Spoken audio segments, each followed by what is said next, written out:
কৃষ্ণ। আমাদের কাছে বহু প্রশ্ন তুলসী মহারানী সম্বন্ধে মানুষ করে থাকে। প্রভু, আমি তো আমিষ খাই, তুলসী মালা পড়তে পারবো? প্রভু, পেঁয়াজ রসুন খেয়ে কি তুলসী মালা পরা যায়? প্রভু, তুলসী মালা পড়ে কি শ্রাদ্ধ বাড়ি, মরা বাড়িতে যাওয়া যায়? তুলসী মালা পড়লে কি লাভ, না পড়লে কি ক্ষতি? প্রভু, কয় প্যাচে তুলসী মালা পরবো? হ্যাঁ প্রভু, আমি তো অফিসে যাই, তুলসী মালা কিভাবে পরবো?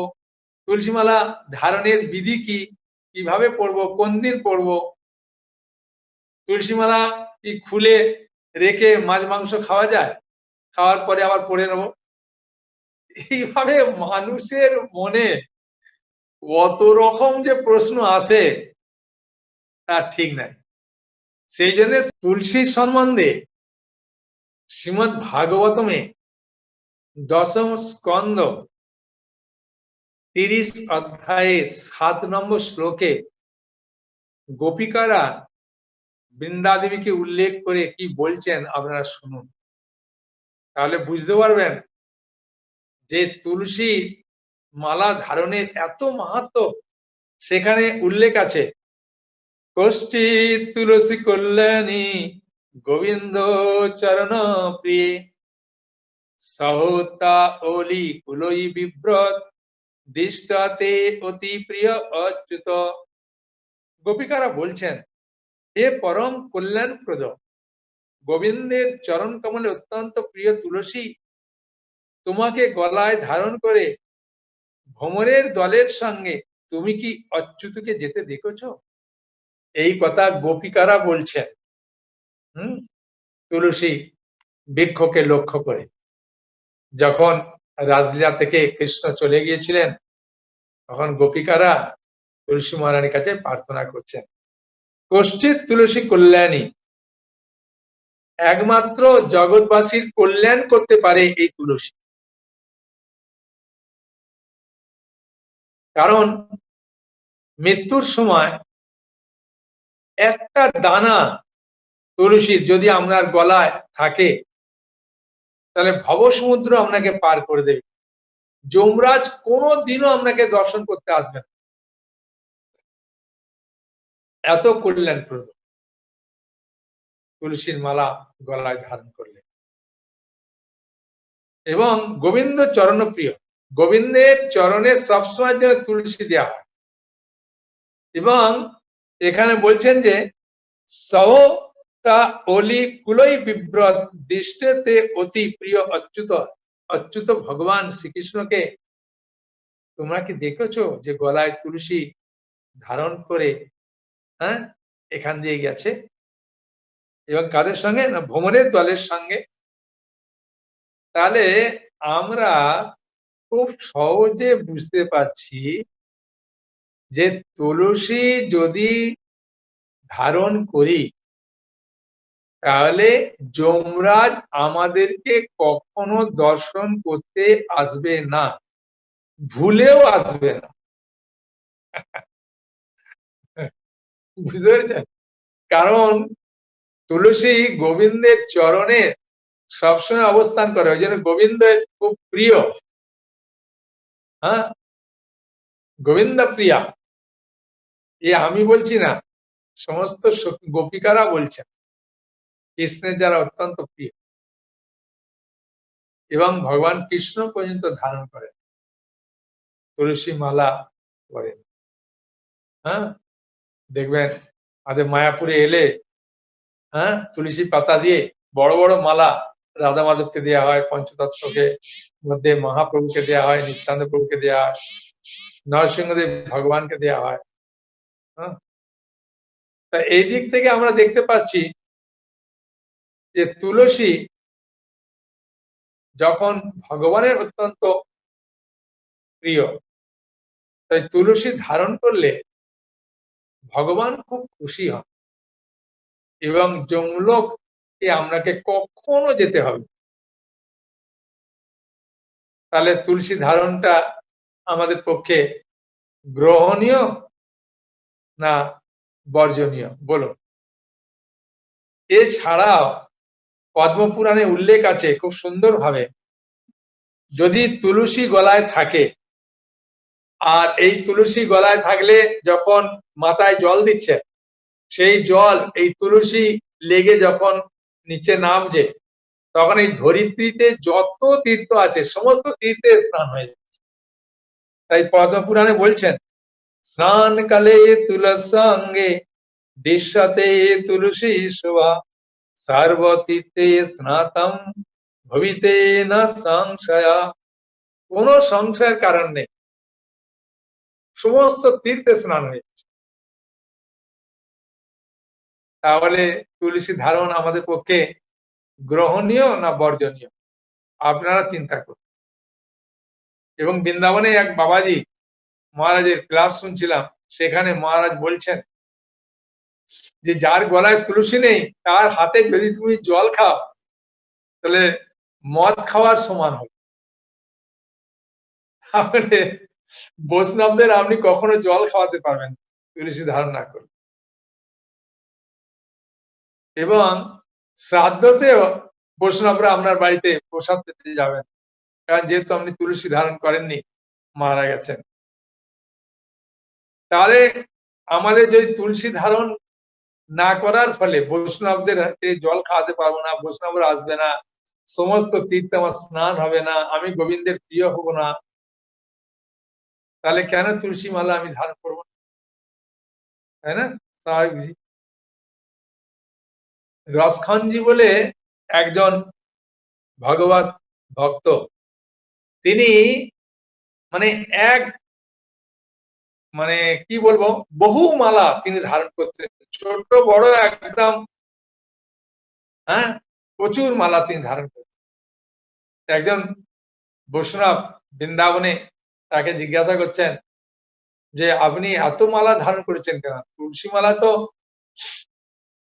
2 প্যাঁচ 3 প্যাঁচ পরে মানুষ, তা আপনি এত? উনি বলছেন আমার তো মুসলিম ঘরে জন্ম,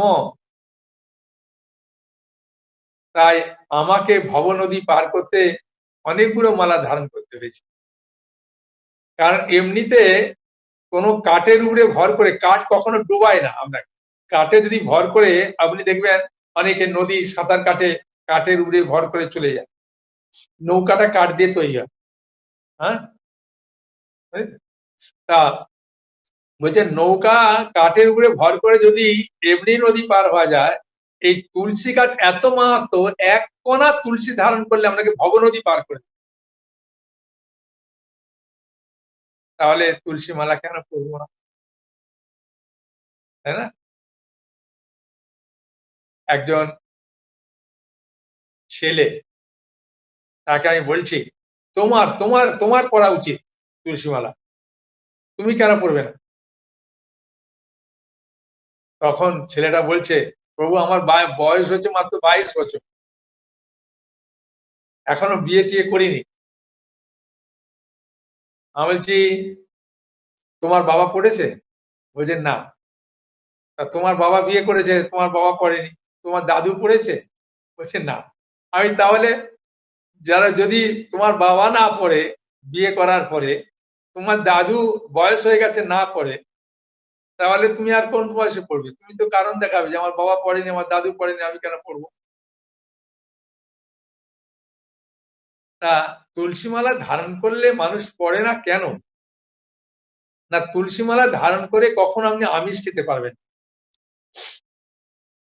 পেঁয়াজ রসুন মাছ মাংস ডিম, হ্যাঁ, এগুলো খাওয়া নিষিদ্ধ। এখন এই সামান্য একটু খাওয়ার জন্য আপনি এত গুরুত্বপূর্ণ জিনিস তুলসীকে ত্যাগ করবেন?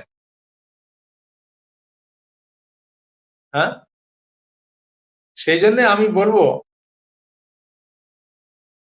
জীবনে তো আমাদের একদিন মারা যেতেই হবে। এখন আপনি বললেন প্রভু মারা যাওয়ার আগে আমি পড়ে নেবো, যখন শরীর খারাপ হবে তখন আমি আমার ছেলেকে বা মেয়েকে বলবো যে মা তাড়াতাড়ি একটা তুলসী মালা নিয়ে আমার গলায় পরিয়ে দিই। একজন বয়স্ক মাতাজি সে বলছে বলছে বাবা আমার যখন শরীর খারাপ হবে আমি ছেলেদেরকে তুলসী মালা এনেই রেখে দেবো। আমি বাবা, আপনি একটুখানি মাছের টুকরো কতটুকু পান, একটুখানি পান, তাতে পেঁয়াজ, রসুন, মসলাতে একদম ভর্তি করে দেয়। মায়েরা মারতে, মারতে জীবন শেষ।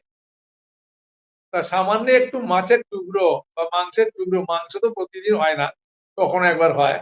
তা মাছের একটু টুকরো পাওয়ার জন্য, মাংসের একটু টুকরো পাওয়ার জন্য আপনি তুলসী মালাটা ছেড়ে দেবেন? এত মূল্যবান জিনিস? আপনার ছেলেকে যদি আপনি বলেন যে, "বাবা তুই রাত্রিবেলা রাত জেগে পড়, তা তুই ফার্স্ট ডিভিশনে পাস করবি।" অল্প সময় পড়লে। আপনি বলবেন যে, "না বাবা তুই ঘুমা, পড়তে হবে না।" বলবেন? তখন উনি বলছেন, "না পড়ব না।" তাহলে? আপনি এত গুরুত্বপূর্ণ জিনিস তুলসী মালা, সামান্য একটু মাছ কি মাংস, হ্যাঁ? পেঁয়াজ রসুন একটু খাওয়ার জন্য তুলসী মালা পড়বেন না? মৃত্যুর সময় গরুর পুরাণে উল্লেখ আছে 40,000 কাঁকড়া পিছা কামড়ালে যে যন্ত্রণা মৃত্যুর সময় যন্ত্রণা হবে। এক যমরাজ আপনাকে ধরে টানতে, টানতে নিয়ে যাবে। প্রচন্ড কষ্ট। গরম উত্তপ্ত বালুকার মধ্যে দিয়ে নিয়ে যায়। সেই জন্যই তো বলে না শ্রাদ্ধের সময় বাবা খড়ম দে রে, ছাতা দে, কেন বলে? প্রচন্ড কষ্ট। কিন্তু তুলসী মালা পড়লে যমরাজ, যমদূতরা এসে দেখে ওরে বাবা! সঙ্গে, সঙ্গে প্রণাম করে আপনাকে চলে যাবে। বলবে, "না, না, না, এই আমার কাস্টমার না। এ বিষ্ণুদূতরা নিয়ে যাবে।" হ্যাঁ? একটা ছেলে আমাকে বলছে, "প্রভু আমি তুলসী মালা পড়বো।" আমি, "কেন?" বলছে, "আমি যদি রাস্তাঘাটে মরে যাই তাহলে আমাকে চিনতে পারবে মুসলিম না হিন্দু।" আমি, "বাহ! খুব সুন্দর তোর বুদ্ধি তো।" হ্যাঁ? বলছে, "ওই জন্য তুলসী মালা পড়ে ভালো।" হ্যাঁ? আমি বললাম, "পড়ুন।" তুলসী মালা পড়লে আর আমিষ বলতে কি আপনি যদি ভালো করে চিন্তা করবেন সব তো মরা জিনিসগুলো। আর একটা মাছ পুকুরে কত নোংরা জিনিস খায়। হ্যাঁ? সেগুলো একটুখানি খাওয়ার জন্যে জিহ্বা স্বাদে খাওয়ার জন্যে আর এতদিন তো খেলেন। কি পেলেনটা কি? আমি ঠাকুমাকে বলছি। ঠাকুমা বলছে, "না বাবা কিছুই তো পেলাম না।" আমি, "তাহলে এখন ছেড়ে দেন।" হ্যাঁ? ছেড়ে তুলসী মালা পড়ুন। কেউ বলে, "আমি যদি পড়ি আমার স্বামী না পড়লে পাপ হবে, আমার পরিবার।" না, না কোন পাপ। যে পড়বে তার লাভ। না ১ পাঁচে পড়বো না, ২ পেঁয়াজ পড়বো না ৩ পেঁয়াজ পড়বো। দেখুন সাধারণত যদি আপনি গুরু গ্রহণ করেন বা দীক্ষা নেওয়ার ইচ্ছা করেছেন, গুরু পছন্দ করেন তাহলে ৩ পেজ পড়ুন। নাহলে ২ পেজ পড়তে পারেন। আর কখনো যদি আমার খুব লজ্জা লাগে, অফিস যাচ্ছেন বা কোথায় যাবেন, লোকজন দেখলে তখন ঢিলে করে একটু পড়ুন। হ্যাঁ? যাতে বুঝতে না পারেন। আমাকে ঠাকুরনগরের একজন মাতাজি বলছেন, "প্রভু আমার মা কখনো তুলসী মালা পড়তে দিচ্ছে না।" আমি, "কেন?" বলছে, "আমাদের বাড়িতে আমার বাবারা ৫ বা না ৭ ভাই। তা ওদের বাড়িতে একটাও মেয়ে নাই। আমি একাই মেয়ে। সেজন্য আমার মা বলছে, 'দেখ যেকোনো অনুষ্ঠানে তোকে ডাকবে। তুই আমাদের বাড়ির একটা মেয়ে। তুই যদি আমিষ খাওয়া ছেড়ে দিস তাহলে কি হবে?' হ্যাঁ? কিন্তু প্রভু আমার তুলসী মালা পড়তে খুব ভালো লাগে। তখন আপনি কি করবেন? আমি একটা বুদ্ধি দেবো সেটা যদি করেন তাহলে হবে। তুলসী মালা পড়তে হবে। বলছে, "বলুন।" আপনি মাকে ফোন করে বলুন, "মা ডাক্তার বলছে তোমার জামাইকে যে এখন তোমার যদি একটু নিরামিষ না খাবে, কমসে কম ১-২ মাস নিরামিষ না খাবে, একটা বড় অসুখের সৃষ্টি হতে পারে। সেইজন্যে মা তোমার জামাইকে আমি একটু নিরামিষ করে দিচ্ছি। তাই জামাই যখন খায় না তখন আমিও মনে করছি খাবো না।" হ্যাঁ? তখন ওর মা বলছে, "তাহলে মা তোকেও খেতে হবে না।" হ্যাঁ? আর জামাই যদি ১ মাস ২ মাসে না ছাড়ে আরো কয়েকদিন থাক। ভালো করে সারানোর পরে তারপরে খাবে। বলছে, "তারপরে প্রভু হ্যাঁ ২-৩ মাস হয়ে গেছে। মাকে বলছি, 'মা তোমার জামাইয়ের শরীর ভালো আছে, আমার শরীর ভালো আছে। তাহলে আমরা এখন নিরামিষই খাই।' বলছে, "হ্যাঁ বাবা, মা তোর যদি শরীর ভালো থাকে, জামাইয়ের শরীর ভালো থাকে তোরা নিরামিষই খা। আর আমি নিরামিষ খাওয়ার জন্য তোদের বাড়িতে যাবো মাঝে, মাঝে।" হ্যাঁ?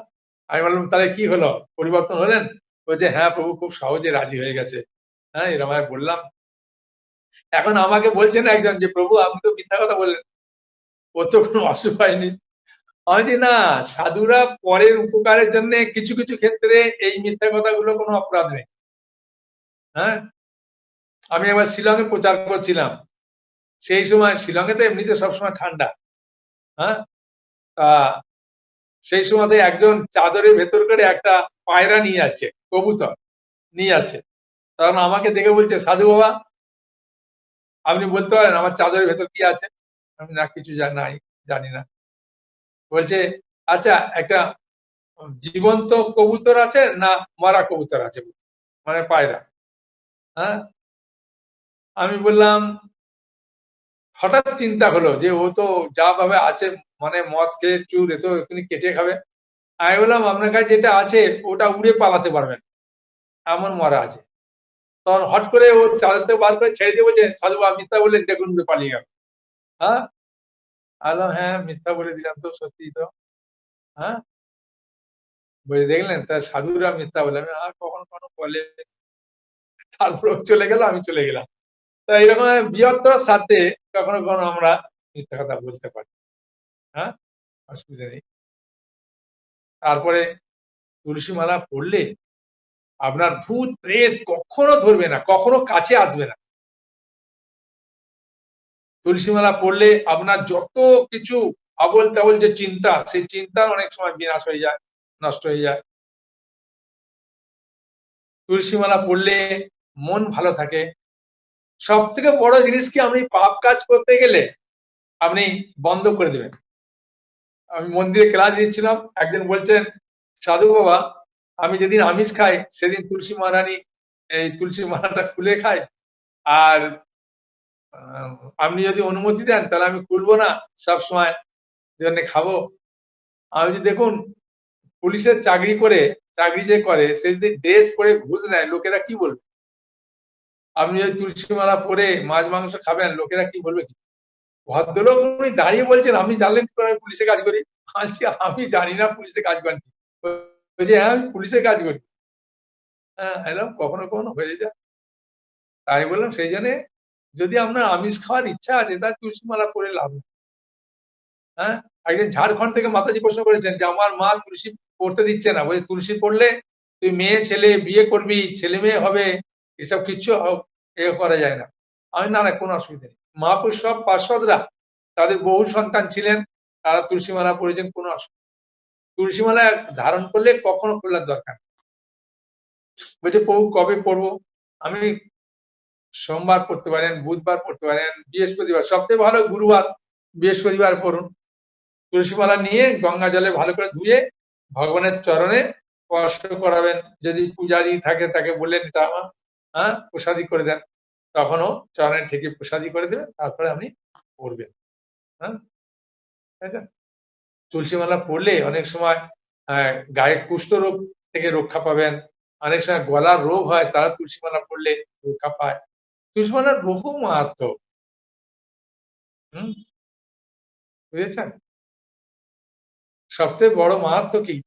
তুলসী মহারানী আপনাকে এই ভবসাগর পার করতে সাহায্য করবে এবং তুলসী মালা পড়লে আপনাকে নিজেকে সংযত হতে সাহায্য করবে।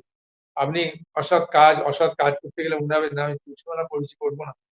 হ্যাঁ? এবং রাস্তাঘাটে যদি কখনো কোনো কারণবশত বিপদ হয়ে যায়, যমরাজ কখনো আসবে না। সঙ্গে, সঙ্গে বিষ্ণুদূত এসে নিয়ে যাবে। হ্যাঁ? তাই আমি অনুরোধ করব, আপ